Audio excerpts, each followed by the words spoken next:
नमस्कार दोस्तों, बार्क की हमारी ये तीसरी क्लास है और क्लास स्टार्ट करने से पहले मैं आपको एक थोड़ी-सी जानकारी देना चाहूँगा कि जो बार्क का अभी गोरखपुर वाला हमारा पेपर हुआ था, जिसका कट ऑफ हमारी बहुत नीचे गई है, बहुत ही कम नंबर में कट ऑफ गई है। तो इसका रीज़न क्या है? तो इसका रीज़न ये है कि जो इससे पहले जो कंपनी पेपर लेती थी बार्क टीसीएस का, एनपीसीआई जो परमाणु ऊर्जा विभाग का, तो अभी एक नई एजेंसी को इनने क्या किया है कि एजेंसी को पेपर लेने के लिए दिया है जिसने गोरखपुर का पेपर लिया है। और सुनने में ये आ रहा है कि वही एजेंसी टीसीएस शायद टीसीएस ने लिया है, टीसीएस ही किसका पेपर लेगी, बार्क का पेपर लेगी।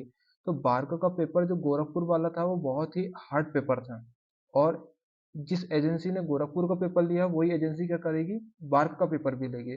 तो इसके मद्देनजर हमको ऐसा लगता है कि बार्क का पेपर भी बहुत ही हार्ड आ सकता है ना? तो हमको अपनी तैयारी उस तरीके से रखना होगा और ये मेरा गैसिंग पेपर है जिसमें से मैं ज़्यादा तो नहीं कहूँगा, नॉर्मल क्वेश्चन है, इसमें ज़्यादा कोई हार्ड क्वेश्चन नहीं है। 8 से 10 क्वेश्चन इसमें सभी से ये 8 से 10 क्वेश्चन ऐसे होंगे कि जो हर किसी से मुश्किल से बनेंगे, मतलब जो अलग क्वेश्चन रहेंगे। हर सब बहुत सारी क्लासेस चल रही हैं ऑनलाइन जिसमें नॉर्मली क्वेश्चन पढ़ा रहे हैं लोग और वो लगभग वो क्वेश्चन हर किसी से बन जाते हैं। जैसे मान लो वी ब्लॉक की बात करें तो वी ब्लॉक का जो 90 डिग्री हर किसी से बन जाता है, लेकिन इससे संबंधित और भी क्वेश्चन होंगे। इस क्लास में लगभग 10 क्वेश्चन होंगे जो कि इस जो हार्ड जो पेपर आता है उसमें हमारा क्वेश्चन फंस सकते हैं। तो हम स्टार्ट करते हैं। क्वेश्चन नंबर 1 है, वी ब्लॉक का उपयोग गोल बॉल्स को पकड़कर रखने के लिए किया जाता है। इसमें एक भी ग्रुप होता है जो आमतौर पर होता है। कितने डिग्री का होता है, मतलब डिग्री पूछ रहा है कि भी ग्रुप का कोण कितने डिग्री का होता है। ऑप्शन एक है हमारे पास 30, 60, 90 या 120। तो इसका सही आंसर क्या हो जाएगा, हमारा 90 डिग्री का इसका कोण होता है। ठीक है। अब भी ब्लॉक जो होगा दो प्रकार के होते हैं, ए ग्रेड और बी ग्रेड, दो ग्रेड में मिलते हैं, ए ग्रेड और बी ग्रेड में। ए ग्रेड 100 mm लंबाई का होता है हार्ड ग्रेड स्टील का, और बी ग्रेड जो होता है क्लोज ग्रेन कास्ट आयरन का होता है 300 mm लंबाई का। अब इसमें से एक और आता है कि वी ब्लॉक का स्पेसिफिकेशन आता है। V block 50/540 A I S 2949। तो इसमें पूछता है कि 5 से 40 क्या होता है। तो 5 से 40 जो होता है, 5 से 40 जो होता है इतने व्यास की जो है रॉड हमको इसमें वी ब्लॉक में पकड़ी जा सकती है। ठीक है, 5 से 40 का मतलब होता है। ए क्या होता है, ए इस ए का मतलब होता है ग्रेड होता है ना। अगला प्रश्न है, एक स्क्राइबर का पॉइंट कौन होता है। स्क्राइबर का पॉइंट कौन एंगल होता है। 30 डिग्री होता है, 60 डिग्री होता है, 5 से 10 डिग्री होता है या फिर 12 से 15 डिग्री होता है। तो इसका सही आंसर क्या हो जाएगा, हमारा 12 से 15 डिग्री होता है। ठीक है। और 30 डिग्री के कोण में इसको झुका के हम यूज करते हैं। स्क्राइबर काहे का बना होता है, स्क्राइबर बना होता है हाई कार्बन स्टील का। ठीक है। और इसका पॉइंट जो पॉइंट सामने का जो पॉइंट होता है 12 से 15 डिग्री कोण में ग्राइंड होता है। तो इसका सही आंसर क्या हो जाएगा, डी नंबर का। अगला है, मुंज मेटल एक मिश्र धातु है। मुंज मेटल किसको बोलते हैं। ऑप्शन में कॉपर और जिंक, कॉपर और टिन, निकिल और कॉपर लेड टिन एंटीमनी। ये ऑप्शन मैंने अपने हिसाब से दिया हूँ। तो मुंज मेटल जो होता है, मुंज पीतल को ही मुंज मेटल कहते हैं। बस अंतर कितना होता है, अंतर ये होता है कि मुंज मेटल में कॉपर और जिंक का अनुपात कितना होता है, कॉपर और जिंक का अनुपात कितना होता है, 60-40 का होता है। ठीक, 60-40 का अनुपात होता है कॉपर और जिंक का, जिसको मुंज मेटल कहते हैं। इसका कॉपर और जिंक को पीतल भी कहते हैं ना। और कॉपर और टिन जो होता है, कॉपर और टिन कांसा होता है। निकिल मोनल मेटल जो होता है, निकिल और कॉपर मोनल, इसको क्या होता है, इसका मिश्रण को क्या कहते हैं, हम मोनल मेटल कहते हैं। ये प्रश्न आता है कि मोनल मेटल में सेकंड लार्जेस्ट मेटल अलॉय होता है। तो क्या होता है, सेकंड लार्जेस्ट होता है कॉपर होता है। 68% कितना होता है, निकिल होता है, और 29% क्या होता है, कॉपर होता है मोनल मेटल में। अगला है, एक ऑप्शन है कॉपर लेड टिन एंटीमनी, इसको क्या कहते हैं, वाइट मेटल कहते हैं। ठीक है, कॉपर लेड टिन एंटीमनी जो होता है वाइट मेटल होता है। अगला इससे बनने वाले क्वेश्चन हो सकते हैं हमारा, कॉपर जिंक और टीन के मिश्रण को 88.2 के मिश्रण में होता है, इसको क्या कहते हैं, हम स्टेनलेस स्टील कहते हैं। ठीक है। और कॉपर जिंक और टीन को ही अलग अनुपात में मिलाएंगे तो क्या बन जाएगा, हमारा एडमिरल मेटल बनता है ना। अगला है कॉपर और जिंक, यदि पीतल में हम एक और बन सकता है, पीतल में यदि हम निकिल मिला दें, पीतल में यदि हम निकल मिला देंगे तो क्या बन जाएगा, जर्मन सिल्वर बन जाएगा। तो इससे प्रश्न ऐसा आता है कि जर्मन सिल्वर में नहीं होता है, तो क्या नहीं होता है, कॉपर नहीं होता है, जिंक नहीं होता है, निकिल नहीं होता है, या फिर ऑप्शन में चौथा देगा कि सिल्वर। तो क्या नहीं होता है, सिल्वर नहीं होता। ठीक है, ऐसा नहीं कि जर्मन सिल्वर है तो सिल्वर होगा, जर्मन सिल्वर नहीं होता है ना। पीतल में यदि निकल बना देंगे तो क्या बन जाएगा, जर्मन सिल्वर बन जाएगा। टंगस्टन, क्रोमियम, वेनेडियम, कोबाल्ट और मोलिब्डेनम, इसको मिलाएंगे तो क्या बनेगा हमारा, हाई स्पीड स्टील बन जाएगा। ठीक है, अगला प्रश्न है, एक केंद्र पंच डिजाइन में प्रिक पंच के समान है, सिवाय इसके टेपर पॉइंट ग्राइंड किया होता है। तो टेपर पॉइंट ग्राइंड किया होता है कितने डिग्री में होता है, 60 डिग्री में होता है, 75 डिग्री में होता है, 90 डिग्री में होता है, या फिर 120 डिग्री में होता है। सेंटर पंच का पॉइंट एंगल कितना होता है, सेंटर पॉइंट का पॉइंट एंगल हमारा 90 डिग्री होता है। सेंटर पंच 90 डिग्री होता है और डॉट पंच हमारा 60 डिग्री होता है, प्रिक पंच हमारा 30 डिग्री होता है। ठीक, अगला प्रश्न है हमारा,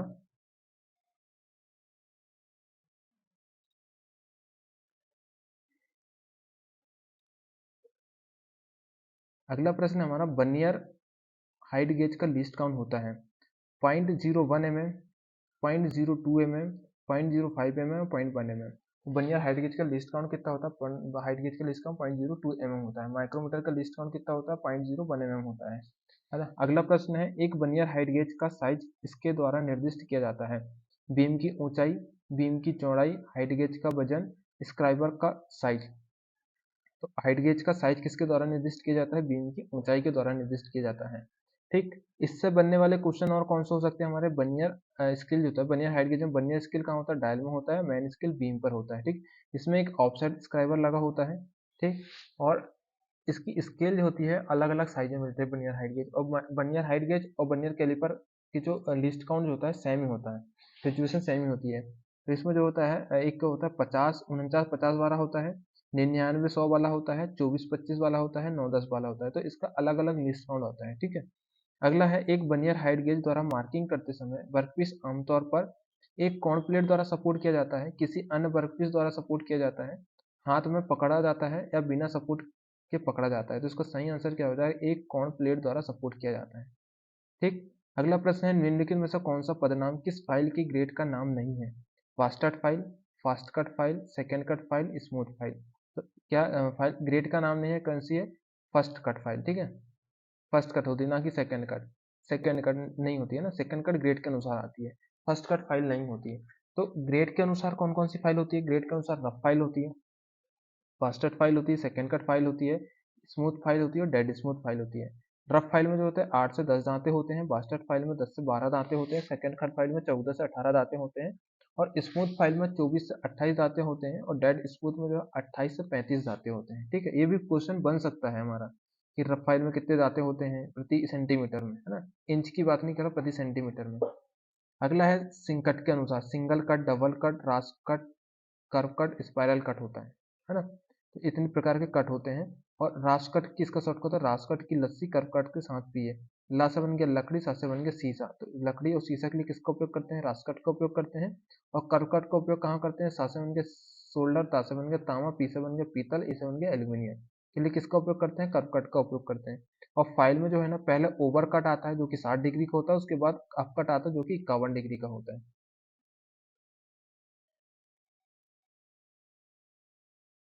अगला प्रश्न है, एल्यूमिनियम की चिपिंग के लिए फ्लैट चीजल का कटिंग एंगल होता है। एल्यूमिनियम के लिए चीजल एंगल कितना होता है, एल्यूमिनियम के लिए होता है 30 डिग्री। ठीक है, लेकिन ऑप्शन में यहाँ 30 नहीं है तो हमारा क्या आएगा, और 35 डिग्री आएगा। ठीक है, अब आता है स्टेनलेस स्टील के लिए, स्टील के लिए कितना होता है, स्टील के लिए होता है 75, स्टेनलेस स्टील के लिए होता है 70, हाई कार्बन के लिए होता है कितना, हाई कार्बन के लिए कितना होता है, हाई कार्बन के लिए होता है 65। ठीक, कास्ट आयरन के लिए होता है 60, माइल्ड स्टील के लिए होता है 55। ठीक है, पीतल के लिए 50, कांसा के लिए होता है 45 और जिंक के लिए कितना होता है, जिंक के लिए होता है 35। ठीक है, और एल्यूमिनियम के लिए कितना होता है, 30 डिग्री होता है। अब आता है rack angle, clearance angle, point angle और झुकाव कोण। तो ये क्या होता है, ये देखते हैं हम ना कि ये क्या बला है। ठीक है, रैक एंगल क्या है, क्लियरेंस एंगल क्या है। तो इस तरीके से हमारा एक मेटल होता है। ठीक, ये मेटल प्लेट हो गई हमारी, यहाँ से क्या होगा, एक चीज जलाएगी। ठीक, ये चीज जल होगी।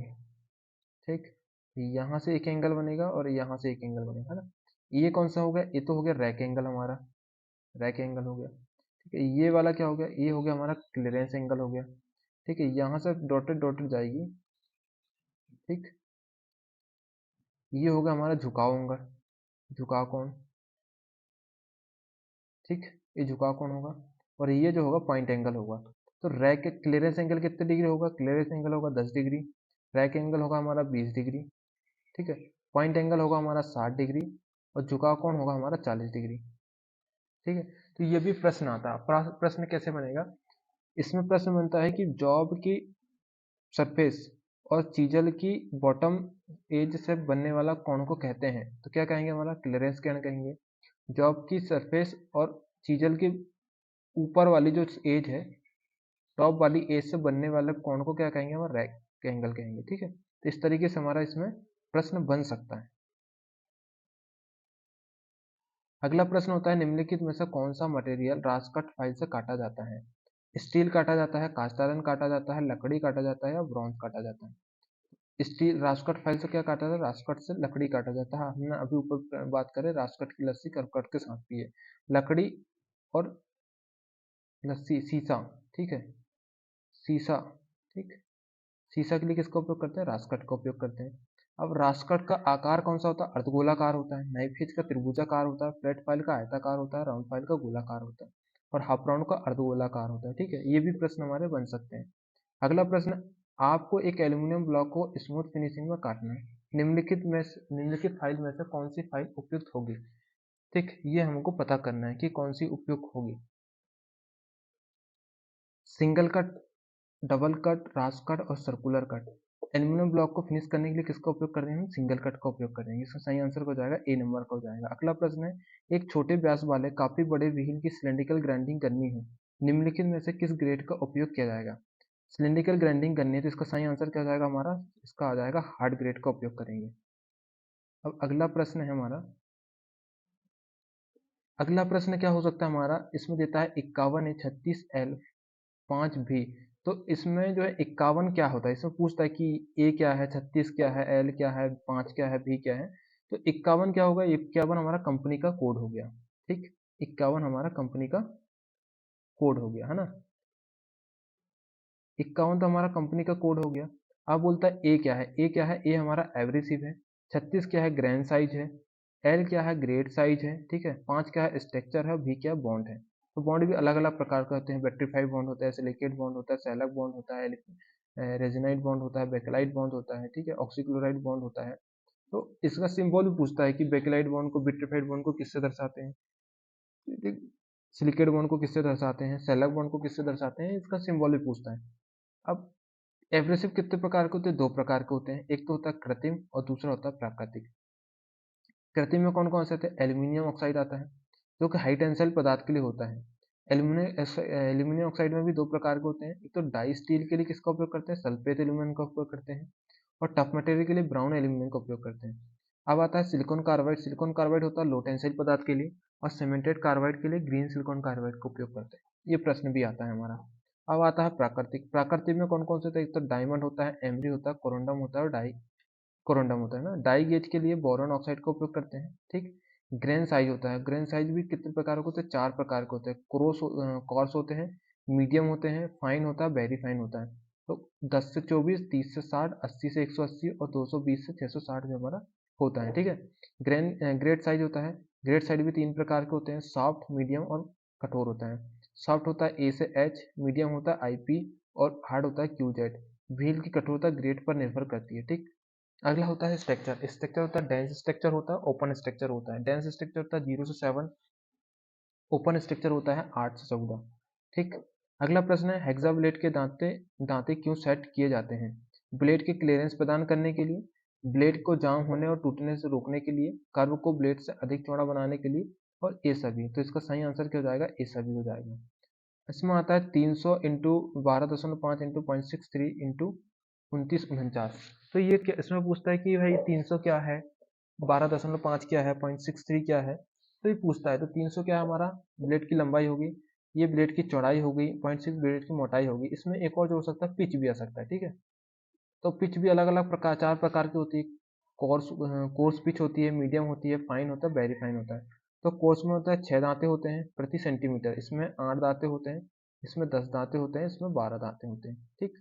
तो अलग अलग आता है, 1.6 1.8 होता है, ठीक है, 1.25 होता है, 1 होता है और 0.8 होता है। अलग अलग पिच होती है, ठीक है। अब आता है ग्राइंडिंग व्हील बनाने के लिए निम्नलिखित में से क्या उपयोग किया जाता है। सिलिकॉन कार्बाइड उपयोग करते हैं, ग्रेनाइट करते हैं, रेत करते हैं, कैल्शियम कार्बोनेट करते हैं। तो इसका सही आंसर क्या हो जाएगा हमारा, सिलिकॉन कार्बाइड उपयोग करते हैं ग्राइंडिंग व्हील बनाने के लिए। ग्राइंडिंग व्हील में जो होता है कि दो प्रकार के दोष होते हैं। ग्राइंडिंग व्हील में दो प्रकार के दोष होते हैं। पहला कौन सा होता है, एक होता है लोडिंग दोष और दूसरा होता है ग्लेजिंग दोष। तो ये क्या होते हैं और क्या कारण होता है इनको, क्यों इनके कारण, इनके जो लोडिंग होने से बचा कैसे जा सकता है, ये हमारा प्रश्न आ सकता है। तो लोडिंग क्या होता है, कटिंग एब्रेसिव ग्राइंडिंग व्हील में फंस जाते हैं। जो कटिंग एब्रेसिव जो होते हैं ना, ग्राइंडिंग व्हील में फंस जाते हैं, तो इसको बोलते हैं लोडिंग, लोड हो जाना। तो ये कारण क्यों होता है, ये होता है व्हील की स्पीड कम करना। व्हील की स्पीड कम होगी तो लोडिंग होगा। कोर्स कोर्स की व्हील का कोर्स ग्रेड का व्हील का उपयोग करेंगे तो भी लोडिंग हो जाएगी, और नर्व मेटल की ग्राइंडिंग करेंगे तो भी लोडिंग हो जाएगी, ठीक है ना। तो ये होता है हमारा लोडिंग होने का कारण। अब आता है ग्लेजिंग का कारण। ग्लेजिंग क्या होता है, ग्राइंडिंग व्हील से एब्रेसिव कणों का झड़ जाना या उसका चमकदार हो जाना, ग्लेजिंग कहलाता है। इसका कारण क्या होता है, व्हील की स्पीड अधिक होती है, ठीक है, फाइन ग्रेड का व्हील उपयोग करते हैं, और मेटल का हार्ड होना, ये इसका कारण हो सकता है। अगला प्रश्न है, निम्नलिखित में से कौन सा मटेरियल हैंडलिंग उपकरण नहीं है। क्रैंक, लिफ्ट, टोंग्स और हॉस्ट। तो कौन सा नहीं है, इसमें सही आंसर हो जाएगा टोंग्स। अगला है, इनमें से कौन सी तत्काल जीवन रक्षक प्रक्रिया है। फर्स्ट एड है, डॉक्टर को बुलाना है, गहरी देखभाल है, और चिकित्सा उपचार है। तो इसका सही आंसर क्या हो जाएगा, फर्स्ट एड जो है ना, जीवन रक्षक प्रक्रिया होती है। कौन सा मार्किंग मीडिया जहरीला होता है। व्हाइट वाश होता है, पार्सन ब्लू होता है, कॉपर सल्फेट होता है, सेलुलोज लेकुलर होता है, ठीक है। तो जहरीला कौन सा होता है, कॉपर सल्फेट जहरीला होता है। व्हाइट वाश का उपयोग कहाँ करते हैं, रफ और कास्टिंग वाली सरफेस में व्हाइट वाश का उपयोग करते हैं। पार्सन ब्लू का उपयोग करते हैं, देरी से सूखने वाला मार्किंग मीडिया है। मशीनिंग वाली सतह में करते हैं पार्सन ब्लू का उपयोग। और सेलुलर लेकुलर क्या होता है, ये जल्दी सूखने वाला मार्किंग मीडिया होता है। अगला प्रश्न है हमारा, अगला प्रश्न है, कोनों जोड़ों पर मटेरियल को स्कोर बनाने के लिए किस चीजल का उपयोग करते हैं। ऑप्शन एक है flat chisel, cross cut chisel, diamond point chisel, या half round chisel. Flat chisel होता है। फ्लैट चीजल का उपयोग कहाँ करते हैं, वेल्ड मटेरियल को हटाने के लिए फ्लैट चीजल का उपयोग करते हैं। इससे डीआरडीओ हमारा में एक क्वेश्चन बना था फ्लैट चीजल के बारे में, ठीक है। क्रॉस कट चीजल का उपयोग कहाँ करते हैं, हम कीवे काटने के लिए करते हैं, ठीक। डायमंड पॉइंट चीजल का उपयोग कहाँ करते हैं, कोनों और जोड़ों के लिए हम डायमंड पॉइंट चीजल का उपयोग करते हैं। हाफ राउंड चीजल का उपयोग करते हैं, ऑयल ग्रुप बनाने के लिए करते हैं, ठीक है। काउमाउथ चीजल होता है, कास्टिंग भाग को उखाड़ने के लिए करते हैं। कैपकट चीजल को एक चीज होती है, कैपकट चीजल और क्रॉस कट चीजल एक ही होती है, कीवे काटने के लिए करते हैं, ठीक। अगला प्रश्न है, थ्रेड का माइनर व्यास क्या है। ऑप्शन एक है, माइनर व्यास इज इक्वल टू मेजर व्यास माइनस टू पिच, ठीक। माइनर व्यास इज इक्वल टू मेजर व्यास प्लस टू पिच, माइनर व्यास इज इक्वल टू मेजर व्यास प्लस टू गहराई, और माइनर व्यास इज इक्वल टू मेजर व्यास माइनस टू गहराई। तो इसका सही आंसर क्या हो जाएगा, इसका सही आंसर हो जाएगा, पिच हमारी होती है इस तरीके से, ये हमारी थ्रेड हो गई, ठीक। ये हमारी थ्रेड हो गई। तो ये बोल रहा है कि थ्रेड का माइनर डायमीटर कितना होता है, तो ये डायमीटर पूछ रहा है, ये यहाँ से यहाँ तक का व्यास पूछ रहा है, ठीक। यहाँ से यहाँ तक का व्यास पूछ रहा है, ये पूरी क्या हो गई हमारी, ये थ्रेड की थ्रेड हो गई ना, यहाँ से यहाँ तक थ्रेड हो गई। अब यहाँ से यहाँ तक ये क्या हो गया, यहाँ से यहाँ तक की दूरी क्या होगी, ये हो गई हमारी गहराई, ठीक। ये हो गई हमारी गहराई, ठीक। एक गहराई ये हो गई, एक गहराई ये हो गई, दो गहराई का पूरी थ्रेड में से, मतलब मेजर व्यास में से, ये हो गया हमारा मेजर व्यास, ये हो गया हमारा मेजर व्यास, ये हो गया माइनर व्यास। तो मेजर व्यास में से दो गहराई यदि हम घटा दें तो क्या बन जाएगा हमारा, माइनर व्यास बन जाएगा, ठीक। तो इसका सही आंसर क्या हो जाएगा, डी नंबर का इसका हमारा सही आंसर हो जाएगा। अगला प्रश्न, किस मार्किंग मीडिया को रफ फोर्जिंग और कास्टिंग पर लगाया जाता है। व्हाइट वाश को लगाया जाता है, पार्सियन ब्लू को लगाया जाता है, कॉपर सल्फेट को लगाया जाता है, सेल्यूलर लिक्विलर को लगाया जाता है। तो इसका सही आंसर क्या हो जाएगा हमारा, व्हाइट वाश को लगाया जाता है। कॉपर सल्फेट तो जहरीला होता है, पार्सियन ब्लू देरी से सूखता है, सेल्यूलर जल्दी सूख जाता है। अगला प्रश्न है, कंड्यूम और अन्य पतली ट्यूबों को काटने के लिए हेक्साब्लेड का पिच होता है, 0.8 होता है, 1 होता है, 1.4 होता है, 1.6 1.8 होता है। तो इसका सही आंसर क्या हो जाएगा, 0.8 होता है। विभिन्न प्रोफाइल को काटने के लिए किस धातु कटिंग साग का उपयोग किया जाता है। पावर सा का उपयोग करते हैं, सर्कुलर सा का उपयोग करते हैं, कंटूर सा का करते हैं, क्षैतिज बैंड सा का उपयोग करते हैं। तो इसका सही आंसर क्या हो जाएगा हमारा, कंटूर सा मशीन का उपयोग करते हैं। ठीक, विभिन्न प्रोफाइल को काटने के लिए कंटूर सा मशीन का उपयोग करते हैं। अगला प्रश्न है, छेद में रिवेट डालने के बाद प्लेटों को एक साथ पास लेने के लिए क्या प्रयोग किया जाता है। ड्रिफ्ट उपयोग करते हैं, डॉली करते हैं, रिवेट सेट करते हैं, कॉकिंग टूल करते हैं। तो इसका सही आंसर क्या हो जाएगा हमारा, रिवेट सेट करते हैं। ठीक है, सही आंसर क्या हो जाएगा हमारा, रिवेट सेट का उपयोग करते हैं किसमें, रिवेट में प्लेट को सीट पास लाने के लिए। ठीक है, डॉली का उपयोग करते हैं रिवेट हेड को बनाने के लिए। ठीक है, और कॉकिंग टूल का उपयोग करते हैं रिवेट, मतलब कॉकिंग टूल कहाँ होता है, कॉकिंग और फुलरिंग अलग होता है। ठीक है, कॉकिंग टूल जो होता है रिवेट हेड में बिठाने की करते हैं और प्लेट को बिठाने की फुलरिंग करते हैं। ठीक है, अगला है जिंक कोटेड आयरन होता है। अगला प्रश्न है हमारा, जिंक कोटेड आयरन नाम बताइए। ब्लैक आयरन होता है, टीन आयरन होता है, स्टेनलेस स्टील होता है, गैल्वेनाइज स्टील होता है। तो जिंक कोटेड आयरन जो होता है गैल्वेनाइज होता है। ठीक है, अगला प्रश्न है, अगला इससे बन सकता है क्या, कैलोराइजिंग होता है, एनोडाइजिंग होता है, सेरेडाइजिंग होता है, क्लेडिंग होता है, मेटल स्प्रेइंग होता है। ठीक, कैलोराइजिंग और एनोडाइजिंग में किसकी परत चढ़ाई जाती है, एल्यूमिनियम की परत चढ़ाई जाती है। ठीक, और सेरेडाइजिंग और गैल्वेनाइजिंग में किसकी परत चढ़ाई जाती है, हमारी जिंक की परत चढ़ाई जाती है। क्लेडिंग में चिन प्लेट को रोल किया जाता है, मेटल स्प्रेइंग में मेटल की स्प्रे की जाती है। ठीक है, अगला प्रश्न है, किस वेल्डिंग मशीन को फील्ड वर्क के लिए कहीं भी उपयोग किया जाता है जहां तक कि वह जो इलेक्ट्रिक लाइनों से भी दूर हो। रेक्टिफायर का उपयोग करते हैं, मोटर जनरेटर का उपयोग करते हैं, वेल्डिंग ट्रांसफार्मर का उपयोग करते हैं, मोटर इंजन का उपयोग करते हैं। तो इसका सही आंसर हो जाएगा मोटर जनरेटर सेट का उपयोग करते हैं। अगला प्रश्न हमारा, एसिटिलीन गैस सिलेंडर को किस रंग से रंगा जाता है।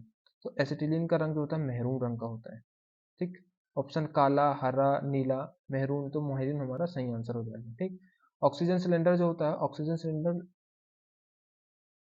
लाल रंग का होता है। ठीक, और हॉस पाइप को जो होता है नीले रंग का होता है। इसकी भंडारण क्षमता 7 घन मीटर होती है। ठीक, और प्रेशर जो होता है 120 से 150 किलोग्राम प्रति वर्ग सेंटीमीटर इसकी प्रेशर होती है ऑक्सीजन सिलेंडर की। ठीक है, और समानता 125 किलोग्राम प्रति वर्ग सेंटीमीटर इसको भरा जाता है। वर्किंग प्रेशर कितना होता है, 1 किलोग्राम प्रति वर्ग सेंटीमीटर।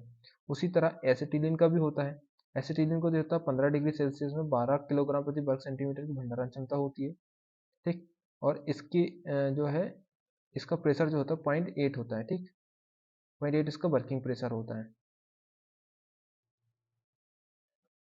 अगला प्रश्न है हमारा सिम्बॉल्स है।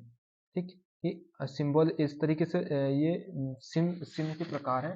कितने, 9 प्रकार की सिम होती है। ठीक है, तो 9 प्रकार की सिम में से हमें एक बार एक क्वेश्चन आया था। ठीक है, ये वाली सिम हमें इमेज इसरो में पूछी गई थी हमारी। तो इसके नाम हमें याद होने चाहिए। तो ये क्या हो गया हमारा, ये बट जॉइंट। ठीक है, ये होता है एंगल लेफ्ट जॉइंट होता है। ठीक है, और ये होता है इंसर्टेड एंगल लेफ्ट जॉइंट होता है। ठीक, ये होता है डबल एंगल लेफ्ट जॉइंट होता है।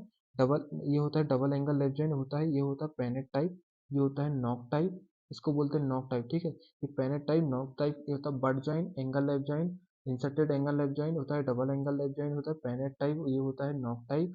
और ये कौन सा होता है, ये होता है हमारा रिसेस टाइप। ठीक है, ये होता है हमारा रिसेस टाइप, ये होता है काउंटरसिंग लेफ्ट जॉइंट, काउंटरसिंग डाउन होता है। ठीक, काउंटरसिंग डबल, और ये होता है पिटवर्क। ये जो क्वेश्चन आया था हमारा। ठीक, ये बार हमारा क्या पूछा था, ये इसरो में पूछा गया था। इसके बारे में हमसे इसरो में पूछा गया था। ये सिंबल जो है इसरो में होता है। एक बार और देखते हैं अपन। तो ये क्या होता है हमारा, यहाँ पर दिया है, ये होता है हमारा बट जॉइंट, इसको बोलते हैं बट जॉइंट। ये होता है एंगल लेफ्ट जॉइंट होता है, इंसर्टेड एंगल लेफ्ट जॉइंट होता है। ये होता है angle angle double angle left joint होता है, डबल एंगल लेफ्ट जॉइंट होता है। ये होता है पेनेट टाइप, ये होता है नॉक टाइप, ये होता है ये होता है रिसेस टाइप, जो होता है काउंटरसिंग डबल होता है, काउंटरसिंग डबल होता है, और ये होता है पिटवर्क टाइप।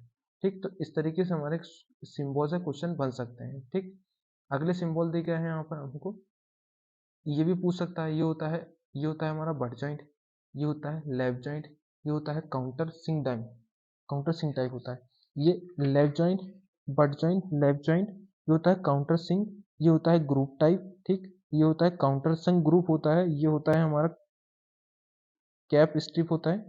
ठीक, कैप स्ट्रिप, क्या क्या एक बार और देखते हैं हम फिर से।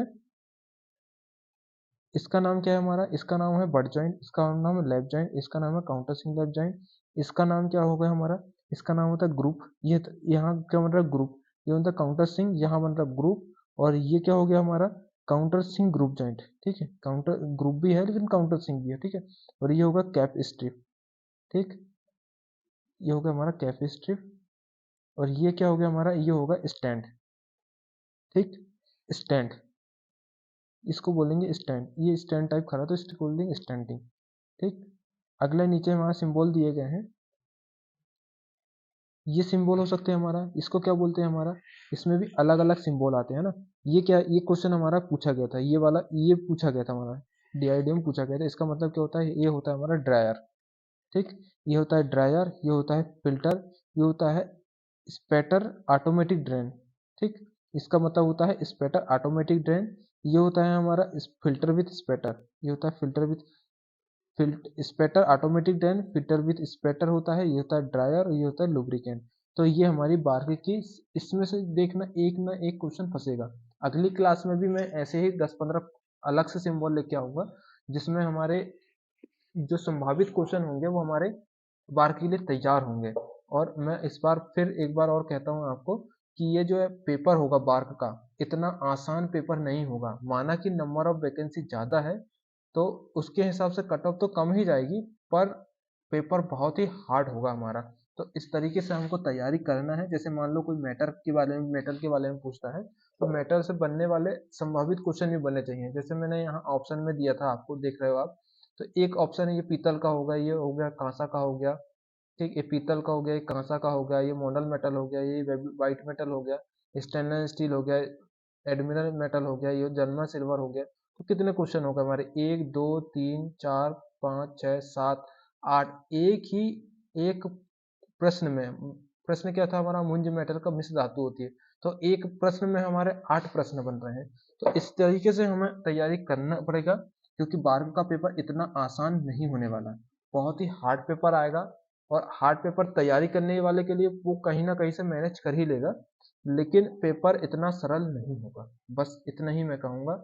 और हमारी अगली क्लास फिर कल और होगी, एक क्लास कल फिर से नई क्लास होगी, जिसमें अलग सिंबल होंगे। और जो भी टॉपिक रहेगा मैं उसको पूरा कवर करने की कोशिश करूँगा।